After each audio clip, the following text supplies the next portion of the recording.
Balik Pilipinas si Representative Manny Pacquiao para asikasuhin ang mga kababayan niya sa Sarangani na nasa lanta ng bagyo.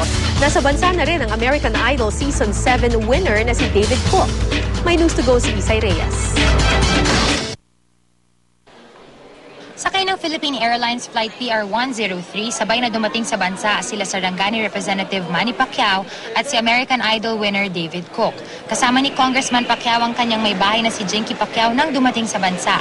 Ayon sa kanyang Public Information Officer na si Rose Tamayo, naiwan daw muna ang kanilang mga anak sa Los Angeles, California sa Amerika para ipagpatuloy ang bakasyon.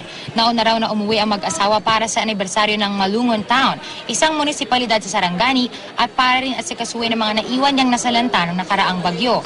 Pagtutuunan ng pansin ni Pacquiao ang pagpapatuloy ng pagpapatayo ng mga Pacman villages.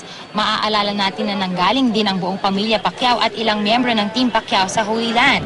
Nang tanungin natin si Pacquiao, maayos at masaya raw ang kanilang pag-ikot sa Holy Land. Nagkaroon daw sila doon ng magandang family time.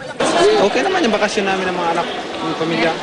Kilig naman ang ilang fans si David Cook ng siya'y masilayan. Si Glyza Barreto, die-hard fan ni David Cook. Kaya't galing pa sa Laguna, alas 5 pa lang ng umaga nakaantabay na siya sa Terminal 2. Ayon kay Cook, masaya siya na makabalik sa bansa sa pangalawang pagkakataon. Tinanong din natin siya kung kamusta ba ang pakiramdam na makasakay si Pacquiao at pabiro niyang sinagot na hanggat hindi naman siya nito susuntukin, wala daw siyang problema dito. As long as he's not punching me, we're fine. Nakatakdang mag-concert si David Cook sa Araneta Coliseum bukas, July 14, at sa Cebu City naman sa July 15. Agad itong dumiretso sa kanyang hotel. Si Manny at Jinky Pacquiao naman, tumulak na rin papuntang Sarangani. Isay Reyes, GMA News.